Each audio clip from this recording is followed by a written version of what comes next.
జై శ్రీరామ్. శ్రీమాత్రే నమః. శ్రీ గురుభ్యో నమః. 2026 సంవత్సరం ఏప్రిల్ 5వ తారీఖు నుంచి 2026 సంవత్సరం ఏప్రిల్ 11వ తారీఖు వరకు ఈ వారం యొక్క రాశి ఫలాలు ద్వాదశ రాశుల వాళ్ళకి, ద్వాదశ లగ్నాల వాళ్ళకి. ఈ ఫలితాలను గోచారంలో ఈ ఫలితాన్ని ప్రసాదించే గ్రహ దేవతలు ఏ ఏ రాశుల్లో స్థితులై ఉన్నారు. ప్రథమ రాశి అయిన మేష రాశిలో శుక్రాచార్యుల వారి సంచారము, మిథున రాశిలో బృహస్పతి వారి సంచారము, సింహరాశిలో కేతుదేవుని సంచారము, కుంభరాశిలో రాహుదేవుని సంచారము, బుధ భగవానుడి సంచారం కూడా కుంభరాశిలో ఈ వారము 10వ తారీఖు వరకు సాగుతుంది. 11వ తారీఖు నుంచి ఆయన కుంభరాశి నుంచి మీనరాశిలో ఆయన సంచారం సాగించబోతున్నారు. బుధ గ్రహం యొక్క మార్పు ఈ వారం ఆఖరిలో ఉంటుంది. ఆఖరిదైన మీనరాశిలో శనీశ్వరుని సంచారము, సూర్యుని రవి సంచారము, మంగళ సంచారము. ఇవి ఈ వారంలో గోచారంలో ఉన్న గ్రహస్థితులు. ఈ గోచారంలో ఉన్న గ్రహస్థితులను అనుసరించి ద్వాదశ రాశుల వాళ్ళకి ఫలితాలు ఎలా ఉండబోతున్నాయి. దీనికంటే ముందుగా గోచారములో ఉన్న ఏదైనా సిగ్నిఫికెన్స్ ఈ వారం మనం చూద్దాం. అన్నిటికంటే ఆఖరి రాశి అయిన మీనరాశి బలోపేతంగా ఉంది. వ్యయ రాశి కాలపురుషుడు కుండలిలో వ్యయ రాశి ఈ వారం చాలా బలోపేతంగా ఉంది. ఈ వ్యయ రాశికి అధిపతి అయిన బృహస్పతి మిథున రాశి కాలపురుషుడు కుండలిలోంచి తృతీయ స్థానంలో సంచారము. రాశి దృష్టి అని చెప్తాం. మనకి దృష్టులు గ్రహ దృష్టులు, రాశి దృష్టిలు అని ఉంటాయి. గ్రహ దృష్టిలో అయితే కాదు కానివ్వండి, రాశి దృష్టి ప్రకారము మీనరాశిలో ఉన్న గ్రహాలు మిథున రాశిలోకి, మిథున రాశి మీనరాశిని చూస్తుంది. సో ఇలాగా పరస్పర వీక్షణ. అందులో ఈ వారము కాలపురుషుడు కుండలిలో ద్విస్వభావ రాశులు చాలా బలోపేతంగా ఉన్నాయి.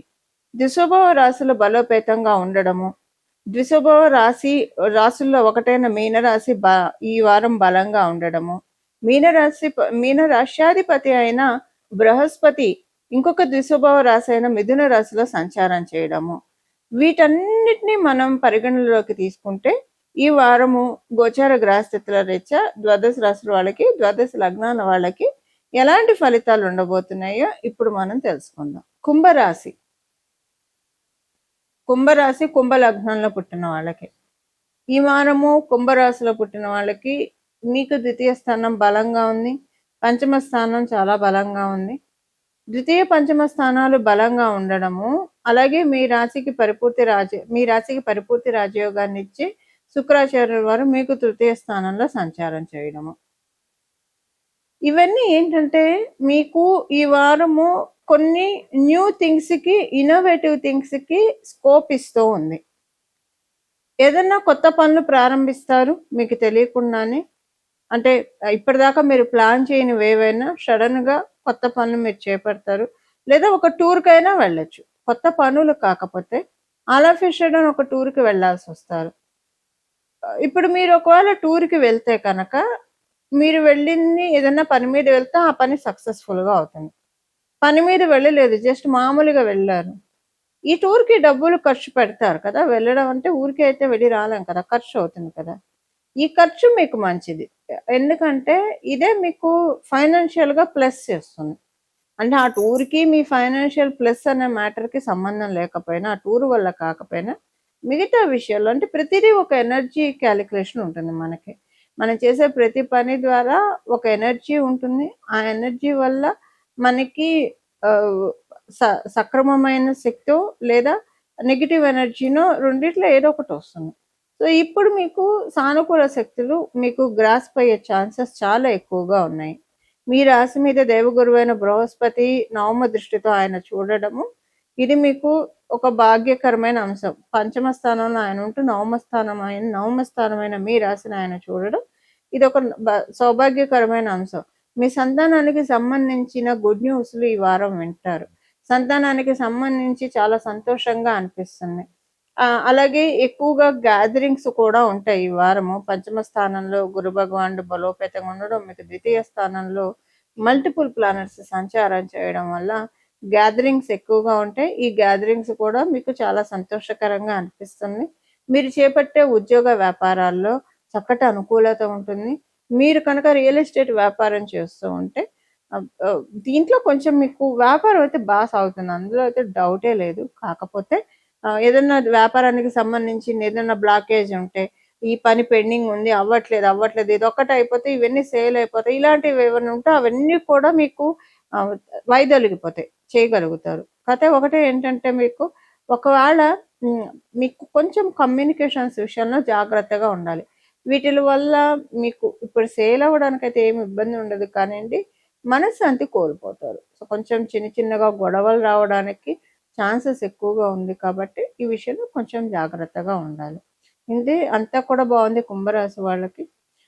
ఇవి ఈ వారం యొక్క గోచర గ్రహస్థితుల ఫలితాలు కుంభరాశి కుంభలగ్నంలో పుట్టిన వాళ్ళకి. ఈ వారం ద్వాదశ రాశుల వాళ్ళకి, ద్వాదశ లగ్నాల వాళ్ళకి గోచర గ్రహస్థితులను అనుసరించి చేసుకోవాల్సిన పరిహారము.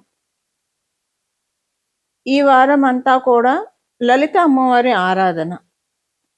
దైత్య గురువైన శుక్రాచార్యుల వారు ఈ వారంలో మేషరాశి కాలపురుషుడి కుండలిలో ప్రథమ రాశి అయిన మేషరాశిలో సంచారం చేస్తూ ఉన్నారు.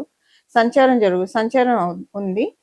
మనం అసురు గురువైన శుక్రాచార్యుల వారికి, అలాగే దేవగురువైన బృహస్పతి, వీళ్ళిద్దరూ కూడా తృతీయ లాభస్థానాల్లో ఉన్నారు. ఒకళ్ళ నుంచి ఒకళ్ళు తృతీయ లాభస్థానాల్లో ఉన్నారు. దేవగురువైన బృహస్పతి నుంచి శుక్రాచార్యుల వారు లాభంలో ఉన్నారు. అసురు గురువైన దైత్య గురువైన శుక్రాచార్యుల వారి నుంచి బృహస్పతి తృతీయ స్థానంలో ఉన్నారు. ఇది బృహస్పతి నుంచి శుక్రాచార్యుల వారు లాభస్థానంలో ఉండడం చాలా మంచిది. అందులో ద్విశుభవ రాశి కూడా బలంగా ఉండడము దీనికి ఇంకా ఊతం పోస్తూ ఉంది. ఎందుకంటే ఈయన ఒక ద్విశుభవ రాశికి అధిపతి కూడా కాబట్టి బృహస్పతి. దీన్ని అనుసరించి ఈ వారం అంతా కూడా లలిత అమ్మవారి ఆరాధన చేస్తే విశేషమైన ఫలితాలు ద్వాదశ రాశుల వాళ్ళకి, ద్వాదశ లగ్నాల వాళ్ళకి వస్తాయి.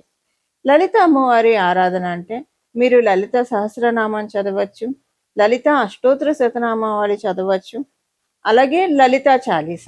వీటిలో ఏదైనా చదవచ్చు. మీకు వీలు కుదిరితే 3 చదివితే మరీ మంచిది, బహువేషగా ఉంటుంది. కనీసం ఏదో ఒకటి చదివినా మంచిది.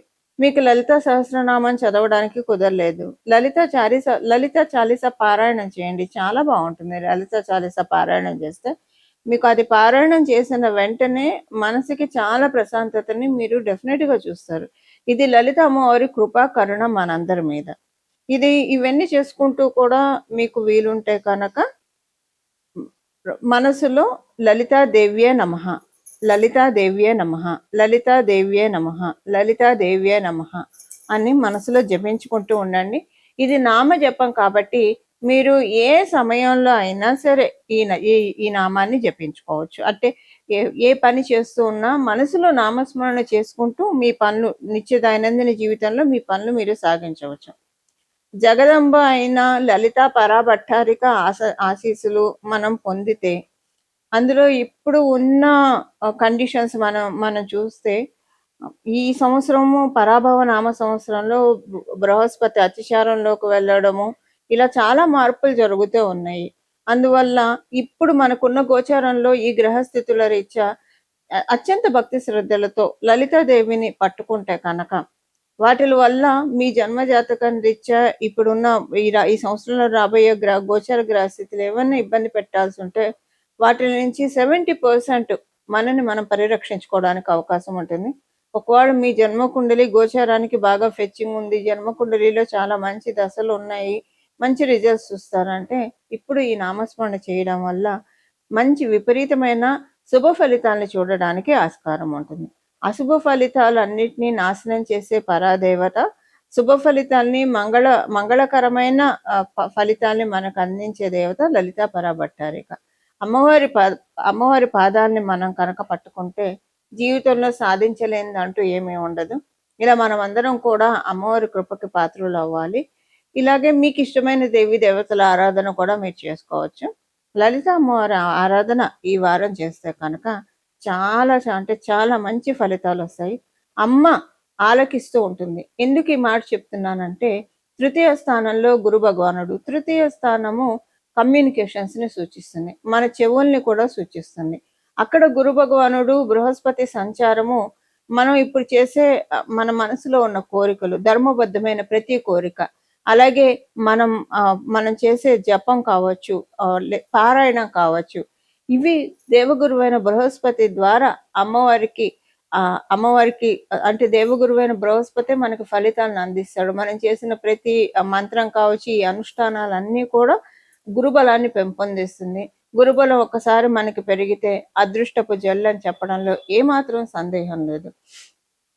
సో ఈ వారం దేవతలు లలితా పరాభట్టారిక మన మొరని ఆలకించే శుభ సమయంలో మనందరం ఉన్నాము.